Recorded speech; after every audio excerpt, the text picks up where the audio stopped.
নমস্কার। কবি আল মাহমুদ রচিত পাখির মতো। আম্মা বলেন পর রে সোনা, আব্বা বলেন মন দে। পাখি আমার মন বসে না, কাঁঠাল চাপার গন্ধে। আমার কেবল ইচ্ছে জাগে নদীর কাছে থাকতে, বকুল ডালে লুকিয়ে থেকে পাখির মতো ডাকতে। সবাই যখন ঘুমিয়ে পড়ে কর্ণফুলীর কুলটায়, দুধ ভরা ওই চাঁদের বাটি ফেরেশতারা উল্টায়।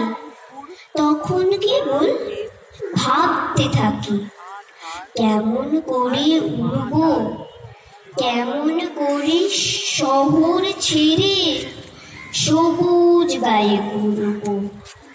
তোমরা যখন শিখছো পড়া মানুষ হওয়ার জন্য, আমি না হয় পাখি হব, পাখির মতো বন্য। ধন্যবাদ।